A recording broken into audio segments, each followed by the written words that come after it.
할렐루야. 네, 오늘 말씀은 이제 하나님께서 첫 번째로 깨뜨렸던 첫 번째 돌판을 이제 대신해서 이제 두 번째 돌판을 십계명의 돌판을 주시는 그런 그 내용이고요. 또다시 하나님께서 그러므로 언약을 세우시는 그런 말씀입니다.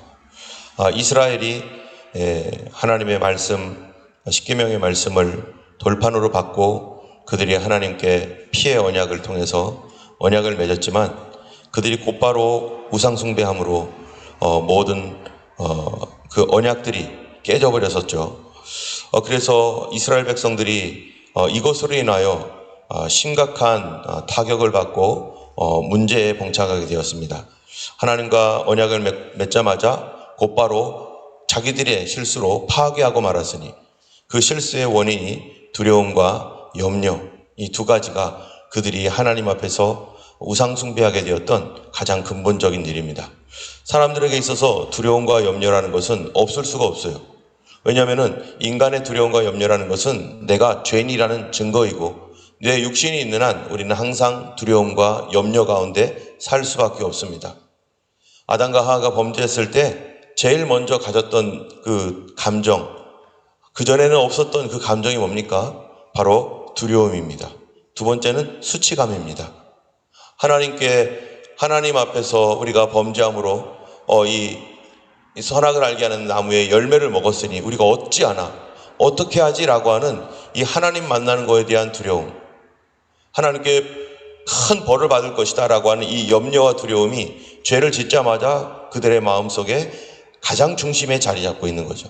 그 두려움의 근본은 뭐냐면은 바로 버림받을까 하는 두려움, 죽을까 하는 두려움, 실패할까 하는 두려움, 이런 두려움이 있다 보니까 당연히 염려도 생기는 거죠.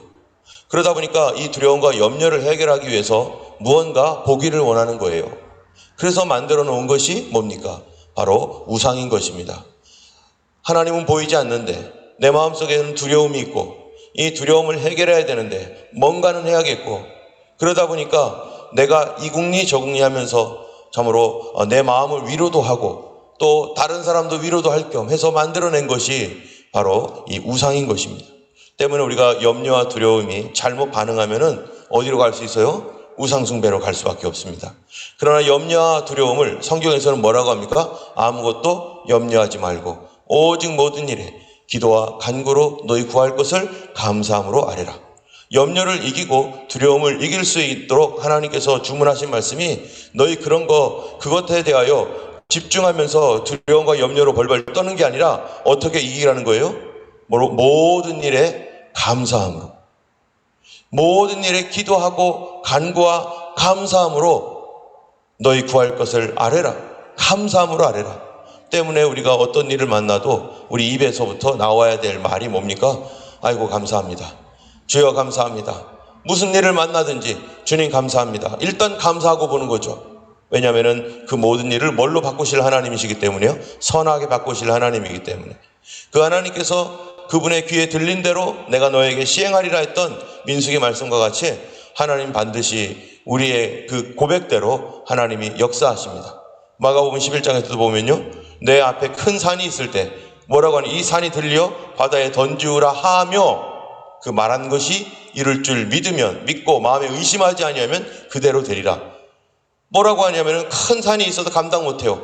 큰 산아 내가 무엇이냐? 스룹바벨 앞에서 평지가 되리라 했던 스가랴 4장 7절 말씀. 바로 우리 앞에 있는 어마어마하게 큰 문제, 그 문제 앞에 우리는 주눅 들고 말하지 못하지만 하나님은 말하라 말씀합니다. 염려, 걱정, 근심으로 아무것도 못하는 것이 아니라 하나님께서 무슨 일을 하실 겁니다. 하나님이 역사하실 겁니다. 하나님이 도와주십니다. 하나님께서 이 산을 하나님께서 해결해 주십니다라고 도저히 말할 수 없을 때에 순종함으로 말하라는 거예요. 우리는 순종을 통해서 뭐가 일어납니까? 하나님의 역사가 일어납니다. 하나님께 순종하는 사람들을 통해서 하나님이 일하십니다. 그래서 이 두려움 때문에 이스라엘은 무너졌지만, 그러나 하나님께서 두 번째 돌판을 이제 다시 만들려고 하는데요, 그 과정이 있어요. 어떻게 만들려고 한 겁니까? 하나님께서 모세에게 하는 말이 내가 너와 다시 언약을 맺고 이 백성 다 없애겠다. 내가 너와 다시 언약을 맺겠다라고 하나님께서 33장에 얘기하잖아요. 이 백성과 지금까지 갔던 거 다 버리고 너와 맺겠다. 그런데 모세가 자기 목숨을 걸고 하나님 차라리 나를 생명책에서 지워주세요. 그러시려면 나를 생명책에서 지워주시고 우리 이 백성들에게 언약했고 아브라함 이 조상들에게 말했던 것 하나님 기억해 주세요. 이 성경의 33장에서 모세 그 하는 말을 보면은요, 하나님과 모세의 말을 보면은 어떤 느낌이 드냐면은 바로 하나님과 모세가 마치 모세가 하나님을 설득시켜 가지고 알았어 내가 네 말대로 해줄게 이런 듯한 느낌이에요. 그러다 보니까 성경에서는 이 모세와 하나님과의 관계가 마치 이 친구와 같은 관계. 여러분, 하나님께서 그걸 모르시겠어요? 이스라엘 백성들이 그렇게 곧 타락할 거 모르고 그러셨겠어요? 그들이 어떻게 할지를 신명기에서 쫙 나타내주고 있어요. 그들이 마지막에 나중에 다 배반하고 다 무너질 거야. 하나님 다 알고 있어요. 알고 있는데도 하나님께서 이스라엘 백성이 마치 그 일을 할 때 어때요? 알고 있지만 다 그렇게 될 줄 알지만 하나님께서도 화가 나시는 거죠. 여러분, 우리 아이들이 뭔가를 할 때 못할 거 다 알아요. 제대로 못할 줄 다 알아요. 그런데 막상 그 상황이 되면 어때요? 우리가 막 화가 나가지고 막 그러기도 하잖아요. 하나님을 마치 사람과 같이 성경에서 표현을 했는데 하나님의 그 심정이 이 모세를 통해서 이렇게 나타나지는 거죠. 그런데 그때 모세가 하나님 앞에 뭐라고 합니까? 차라리 나를 생명책에서 지워주세요 하면서 하나님 앞에 나가니까 모세가 하나님과 이 백성 사이에 결렬된 틈에 서서 참으로 자기의 생명으로 하나님 앞에 자기 목숨을 걸고 하나님 앞에 이 백성을 용서해달라고 그렇게 구했던 모세. 그게 누굽니까? 그게 바로 중보자이고 바로 모세는 이 중보자 예수 그리스도의 모형입니다. 여러분, 이 이스라엘 백성들과 맺었던 언약이 나중에 어떻게 됩니까? 이 파괴되죠. 예레미야서에 보면 또 이 여기서도 파괴돼요. 그리고 하나님께서 하시는 일이 뭡니까? 새 언약을 세우겠다. 그런데 그 언약을 어떻게 세워요? 모세와 비슷합니다. 모세가 이스라엘과의 백성과의 관계 안에서 깨졌던 그 관계를 하나님 앞에서 자기 목숨을 걸고 하나님 나를 죽여주세요. 이스라엘을 버리려면 차라리 나를 죽여주세요 하면서 이 하나님 앞에 나아갔음으로 말미암아 하나님께서 모세의 말을 들으시고 바로 이스라엘을 구원하셔서 이스라엘과 모세와 하나님과 언약을 다시 맺습니다. 이제 이스라엘은 무슨 이스라엘이에요? 모세 덕분에 살아난 이스라엘. 모세의 이스라엘이에요. 모세의 이스라엘. 이전에는 모세를 통해서 했던 것은 하나님의 역사를 통해서 그냥 10가지 재앙으로 막 이랬지만 이제 그들이 범죄함으로 계명까지 줬는데도 불구하고 30일, 40일도 되지 않아서 깨버린 이런 말도 안 되는 이 상황에서 모세의 목숨을 걸고 하나님 앞에 나가서 다시 지금 두 번째 돌판을 얻게 되는 이 상황은 바로 이스라엘은 모세 때문에 구원받은 거예요.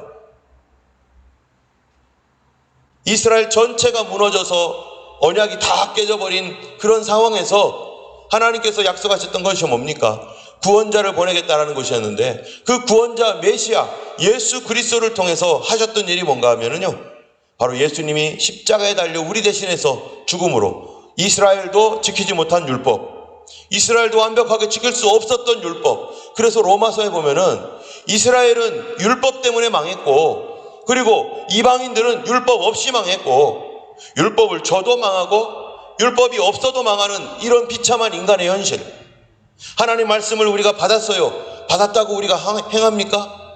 받았으면은 우리가 정말 순종해야 되는데 행할 능력이 없어요. 그래서 사도 바울이 뭐랍니까? 오호라 나는 곤고한 사람이로다. 누가 나를 이 사망의 몸에서 건져낼까? 율법을 줘도 망하고 안 줘도 망하고 이러한 그 비참한 현실 속에 있는 우리들을 위해서 예수님이 오셔서 율법을 줘서 망한 자들을 위해서도 나를 죽이라고 예수님 말씀하시고 율법이 없어도 망하는 사람들을 위해서 예수님 대신 십자가에 달려 죽으셔서 예수 그리스도는 바로 유대인이나 이방인이나 모든 자를 위한 그리스도, 모든 자를 위한 구원자가 되시는 겁니다. 그래서 구약의 이스라엘은 모세 때문에 살아난 것처럼 오늘날 온 인류는 예수 그리스도로 말미암아서 바로 살아나고, 그래서 구약의 이스라엘은 모세의 이스라엘이 됐다면은 신약의 우리들은 누구의 이스라엘이 되는 겁니까? 예수 그리스도의 새 이스라엘이 되는 겁니다. 우리가 이스라엘이고 예수 그리스도로 말미암아 목숨을 건진 구원받은 그런 이스라엘은 이방인이나 유대인이나 상관없이 우리 모두가 예수 그리스도 안에서 바로 아브라함의 후손이 되는 것이고 하나님을 나의 아버지라고 부를 수 있는 것이고 예수 그리스도 안에서 내가 하나님을 아버지로 또 이스라엘의 역사를 마치 내 역사와 같이 예수 그리스도의 사건을 내 사건과 같이 내 안에서 만들어주시는 분이 누구예요? 내 안에서 내가 그런 사람이라고 나를 설득시키고 나를 바꾸고 나를 변화시키시는 분이 누구예요? 바로 성령이십니다. 때문에 성령님을 받지 않으면 우리가 참된 이스라엘이 될 수 없어요. 여러분 성경에 보면은요, 우리 그리스도인으로서 살아갈 때 성령님의 역사는 절대적입니다. 이런 가운데 이제 모세가 하나님 앞에 다듬은 돌판을 가지고, 그전에는 하나님이 다듬어줬는데 이제는 모세가 다듬은 돌판이에요. 이전에는 하나님이 주신 말씀이었는데 이제는 예수 그리스도의 복음이에요. 그렇죠? 주님이 다듬어 주신 그 원래의 말씀과 이제 모세를 통해 다듬어진 그 돌판, 이제는 우리는 예수 그리스도께서 다듬으신 그 돌판을 우리의 신비에 새기는 그러한 뭡니까? 하나님의 말씀, 복음을 가지고 우리는 하나님을 섬깁니다. 그런데 그 모세가 하나님께 올라갔더니 하나님의 형상을 보는데 그 하나님께서 뭐라고 하시냐면은 6절 7절을 우리가 한번 읽어보겠습니다. 여호와께서 그의 앞으로 지나시며 선포하시되 여호와라 여호와라 자비롭고 은혜롭고 노하기를 더디하고 인자와 진실이 많은 하나님이니라. 인자를 천대까지 베풀며 악과 과실과 죄를 용서하리라. 그러나 별을 면제하지 아니하고 아버지의 악행을 자손 3, 4대까지 보응하리라. 여기에 우리가 6절 7절은 너무나 잘 아는 말씀이지만 특별히 7절에 보면은 인자를 천대까지 베풀고 악과 과실과 죄를 용서하리라. 하나님은 어떤 하나님이라고요? 용서하시는 하나님. 하나님께서 은혜를 베풀면 어떻게 베푸신다고요? 천대까지 베풀기를 원하는 하나님. 악은 죄에 대하여 벌하는 것은 하나님은 원하지 않아요. 하나님 축복하기를 원하시는 하나님이라는 거예요. 하나님은 축복을 하되 여기 보니까 악행을 자손 3, 4대까지 보응하리라. 악행에 대하여 3, 4대까지 보응하는데 축복은 몇 대까지 한다고요? 1000대까지 한다는 거예요. 그래서 하나님의 성품을 오해하지 말라는 거예요. 사람들은 자꾸 어디에 초점을 두냐면은 하나님이 우리의 죄를 3, 4대까지 보응한대서 3, 4대까지 여기에 초점을 둬요. 왜 거기에 초점을 두죠? 우리 눈이 죄인이라서 저주와 또 벌과 이런 거에 초점을 둬요. 우리 눈이. 그래서 성경에서 쭉 읽다가 복된 말씀은 안 보고 어떤 분들은요 저주되는 말씀, 이 벌받는 말씀에 집중해서 그것만 보고 그 위에 있는 1000대까지는 안 봐요. 1000대까지는. 하나님은 몇 대까지 축복하신다고요? 1000대까지 축복하시는 하나님. 이거를 통해서 우리 하나님 어떤 하나님인지를 우리가 알으라는 거예요. 하나님은 축복하기를 원하시는 하나님이라는 겁니다. 그런데 이 자손 3, 4대까지 보응하리라는 말씀이 도대체 무슨 말입니까? 하나님께서 아버지가 지은 죄에 대하여 자녀들이 3대, 4대까지 그거를 두고두고 하나님이 심판하신다는 얘기일까요? 그런 얘기일까요? 그런 얘기 아닙니다.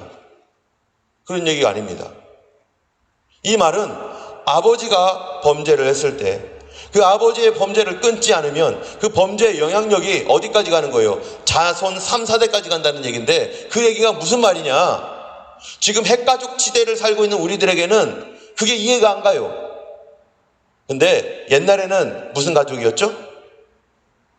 오늘날에는 핵가족이죠. 핵가족이 뭡니까? 부모, 자식, 달랑 이렇게 사는 거. 그게 핵가족이죠. 옛날에는 무슨 가족이에요? 대가족이죠. 대가족은 몇 대까지 살아요? 4대까지 살아요. 할머니, 할아버지 사시고 그 위에 무슨 할머니죠? 증조의 고조예요? 증조 할머니, 고조 할머니. 증조 할아버지, 고조 할아버지까지. 저희는 이 증조 외할머니까지 저는 증조 외할머니는 봤어요. 증조 외할머니. 근데 왜 할아버지는 정작 못 받죠? 오래 사신 옛날에 아브라함 보세요. 아브라함 몇 세까지 삽니까? 170세 그 정도 살잖아요. 그러면은 이삭, 야곱 누구까지 볼 수 있어요? 요셉도 볼 수 있어요. 그 다시 언제 태어났는지 조사를 해봐야겠지만 어쩌면은 이 4대, 3대는 기본으로 사는 거예요. 4대까지 살아요. 4대까지. 장수하면 4대까지 살아요. 그러면 아버지가 알코올 중독이에요. 매일마다 술 먹고 엄마하고 싸우고 이러고 있다고 해보세요. 그러면 이 아버지가 자기의 죄를 끝까지 회개하지 않고 끝까지 바꾸지 않으면 그 아버지가 어렸을 때부터 알코올 중독에 부모님 어머니와 싸우고 막 이러면서 자랄 때 그 아들이 그 같은 집에서 살면서 아들이 영향받고 그 아들이 자라면서 손자가 살아요. 그 아들을 또 낳았어요. 그 아들이 또 낳았는데 아버지가 하는 거 보고 아버지가 그 아버지 위에서 배웠던 것들 또 그 아버지가 또 자기에게 또 해주는 것들 또 자기도 자라가지고 그 아들이 또 낳았어요.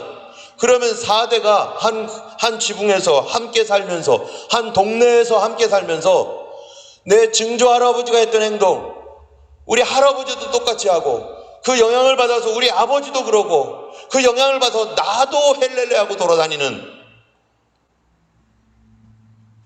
이 죄를 회개하지 않으면 그 고대 당시에는요 그거를 다 보고 배웁니다. 누가 보고 배워요? 아들과 딸들이 다 보고 배워서 어떡합니까? 나는 절대로 우리 아버지처럼 안 될 거야. 나는 절대로 우리 엄마처럼 행동하지 않을 거야 하면서 뭐예요? 엄마처럼 행동하고 아빠처럼 행동하고 그거를 맨날 보는 게 그거니까. 옛날에 여러분 국립학교가 있습니까? 학교도 제대로 없죠. 그러면 모든 삶의 생활은 어디서 하는 거예요? 우리 동네, 우리 집, 친구들 거기서 뭐를 배우겠어요? 그러니까 회개하지 않으면 부모님이 자기의 그 죄를 회개하지 않고 끊지 않으면 이것이 자녀 3대, 4대까지 영향을 미쳐서 그들이 계속해서 똑같은 일을 반복하게 된다는 거죠. 나는 절대로 그러지 않을 거야 라고 해놓고 그거를 배워버리고 마는 이런 상태가 되는 것이죠. 늘 부모님과 관계 안에서 늘 그런 모습을 봤던 사람들이 그거 이외에는 그렇게 사는 줄 아는 거예요. 세상 원래 그렇게 사는 거야. 그러나 하나님 앞에서 회개한 자들에게는 하나님께서 그 자녀들에게 3, 4대뿐만 아니라 1000대까지도 은혜 베풀기를 원하시고 하나님께서 우리에게 복 주시기를 기뻐하시는 하나님, 그런 하나님의 역사, 이 죄를 끊고 우리 하나님 앞에 돌아오지 않으면 지금도 마찬가지로 예전에는 3, 4대겠지만 지금 몇 대인지요? 몇 대겠어요? 핵가족 사니까 2대, 그런데 2대에서 끝나는 게 아닐 거예요. 할아버지를 왜 안 섬겨요? 우리는 왜 할아버지 이렇게 하고 이렇게 자주 왔다 갔다 안 해요? 아들이 물어볼 거 아니겠어요? 그러면 부모님 뭐라고 해요? 할아버지 할머니는 잊어버려. 그럼 얘가 나중에 커서 뭐 하겠어요? 자기 자식 낳으면 아버지 엄마 잊어버리라고 말할 거 아니겠어요? 아유 그분도 잊어버려. 우리끼리 사는 거야. 이게 이렇게 가는 거죠. 우리가 우리 때에서 끊어야 됩니다. 예수 믿고 과거에 우리가 지었던 모든 잘못된 인습들, 관습과 전통이라고 하는 이름으로 내려왔던 것들을 우리 대에서 예수님 안에서 끊지 않으면 이게 계속해서 이어져 내려간다는 것입니다. 우리 하나님께서 모세에게 그 자녀들에게 그러기 때문에 꼭 전파하라. 여러분 성경에 보면요 뭐라고 되어 있는가 하면은 이 21절 22절을 보면은 22절 23절을 한번 보겠습니다. 같이 읽겠습니다. 시작. 77절 곧 맥주의 초실절을 지키고 새말에는 수장절을 지키라. 너희는 모든 남자는 매년 3번씩 주 여호와 이스라엘 하나님 앞에 보일지니라. 자 여기 보니까 하나님께서 그 위에는 무교절을 지켜라. 18절에 무교절을 지켜라. 그 뒤에는 안식일을 지켜라.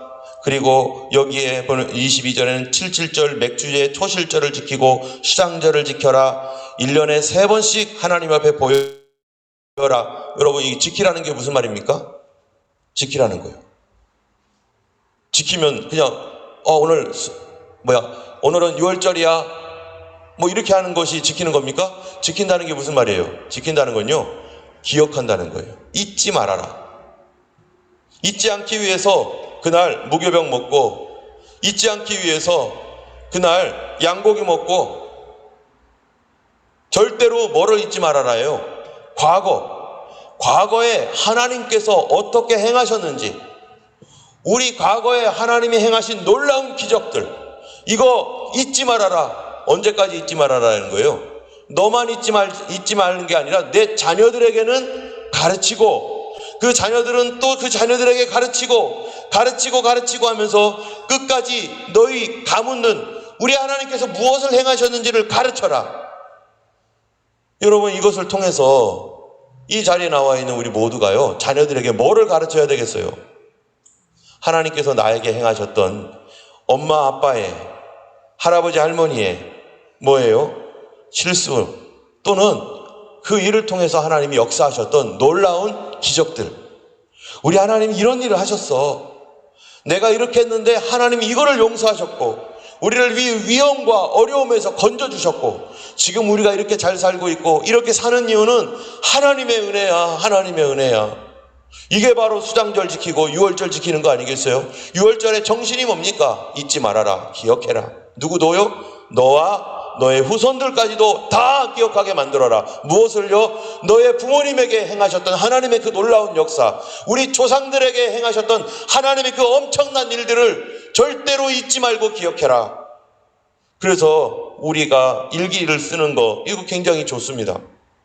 꼭 기억하고 기록으로 남겨두는 거 굉장히 좋아요. 그래서 나도 잊어버릴 수 있기 때문에 다시 옛날의 일들을 들춰보면서 우리 하나님이 예전에 이랬지, 내가 정신 차려야지, 하나님이 이런 일을 하셨지, 내가 바르게 하나님 앞에 반응해야지. 우리 하나님 앞에 이러한 기억하는 삶, 그것이 성경에서 성도들에게 하나님께서 요구하시고 있고 말씀하고 있는 그러한 말씀입니다. 여러분이 하나님께서 기억하라고 했던 이 날을요, 지키기 위해서 여러분 24절을 보세요. 24절이 참 어려운 말씀이에요. 같이 한번 읽어보겠습니다. 내가 이방 나라들을 네 앞에 쫓아내고 네 지경을 넓히리니 네가 매년 3번씩 여호와 내 하나님을 배우려 올 때에 아무도 내 땅을 탐내지 못하리라. 자, 이 말씀과 또 어디 갔나요? 안식일을 지키는 거에 대해서 21절 읽어보겠습니다. 시작. 너는 엿새 동안 일하고 일곱째 날 쉴지니 밭 갈 때나 거둘 때에도 쉴지며. 자, 여기 보면은요, 안식일을 지키는, 일곱째 날을 지키는 것은 무엇을 말하는 겁니까? 하나님께 예배하는 날인데요, 예배할 때 언제도 쉬래요? 밭 갈 때나 거둘 때에도 쉴지며. 지금 바빠 죽겠는데 그래도 쉬래. 뭐 하라고요? 예배하기 위해서. 예배를 위해서 밭 갈 때나 거둘 때에도 쉬어라. 이게 무슨 말이에요? 하나님께서 뭐 하겠다는 거예요? 책임져 주시겠다. 또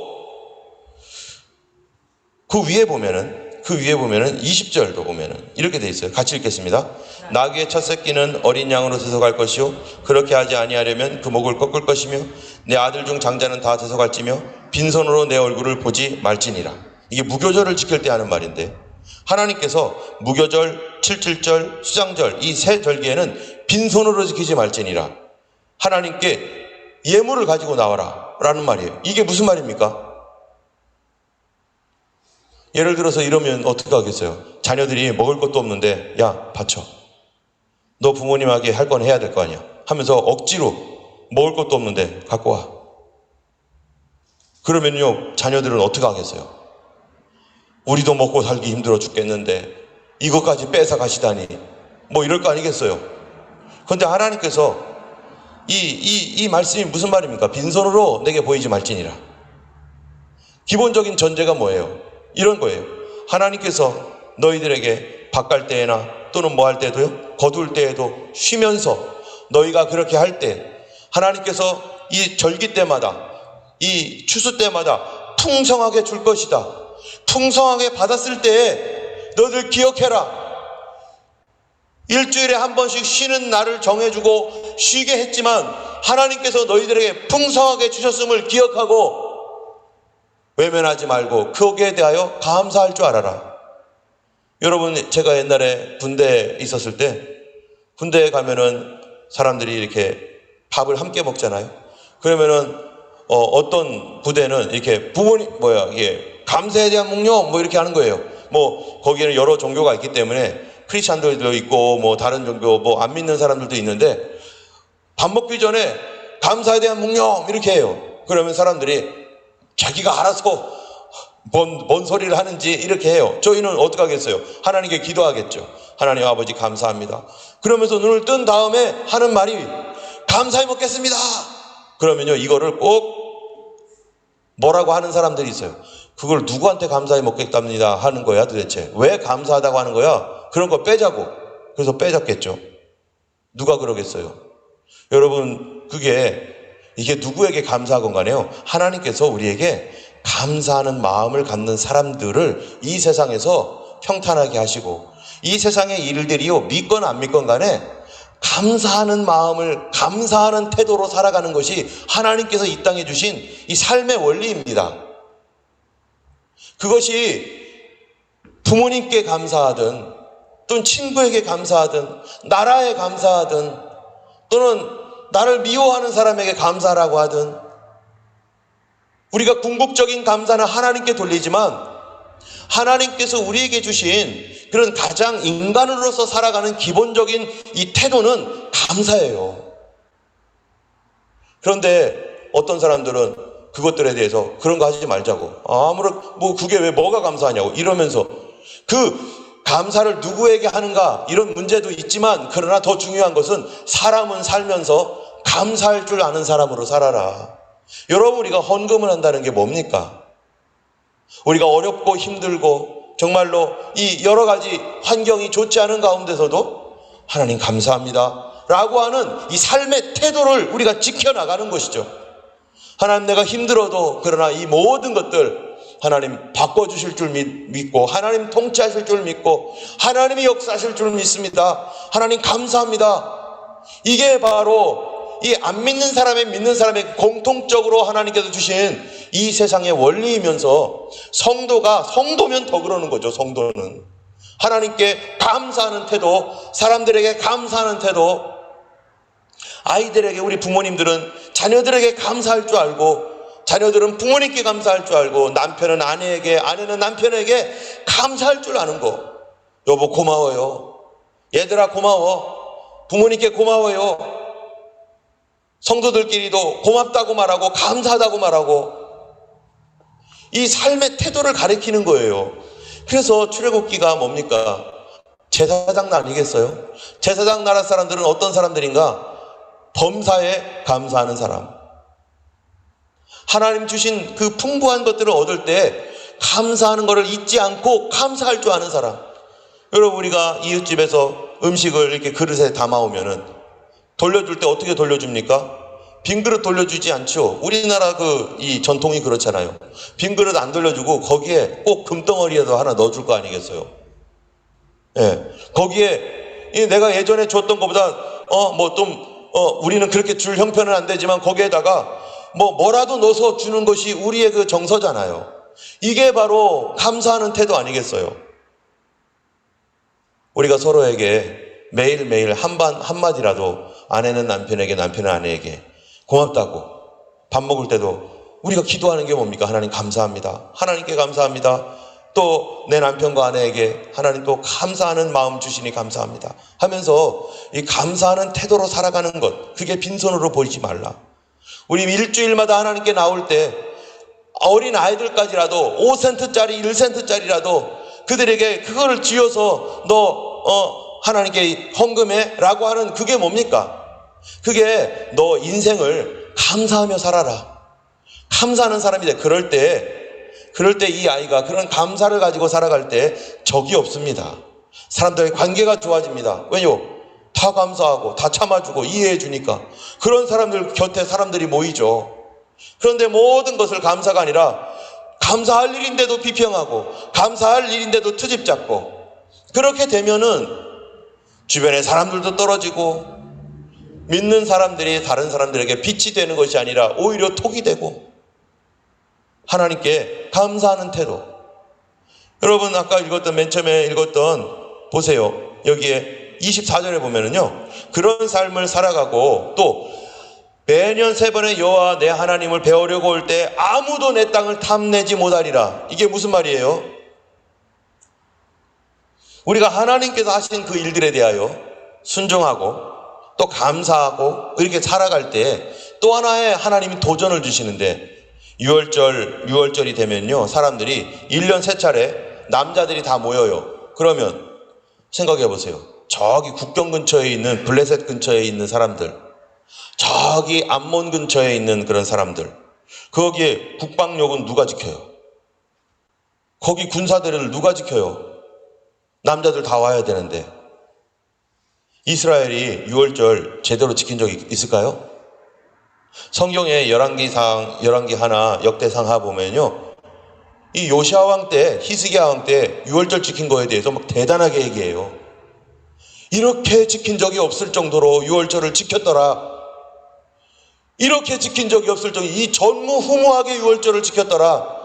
여러분, 전무후무하게 제대로 지키려면은 6월절 어떻게 지킵니까? 남자들, 군사들까지요. 옛날에는 상비군이 없었죠. 남자들이 다 옵니다. 나라에서는 얼마나 걱정이에요. 그게 엄청난 도전이에요. 그 시간에 만약에 쫓아오면, 그 시간에 적군이 공격해오면 어떻게 되는 거죠? 완전히 손 놓고 당하는 거예요. 그런데도 하나님께서 국방은 내가 지킨다. 국방은 내가 지킬 테니까 너희들 6월절 지켜라. 여러분, 예배하는 게 중요합니다. 하나님 예배하는 거, 하나님 앞에 소중하게 예배하는 삶, 예배를 떠나가면 안 됩니다. 그렇게 오랫동안 6월절 지켰지만 처음으로 그렇게 지킨 거예요.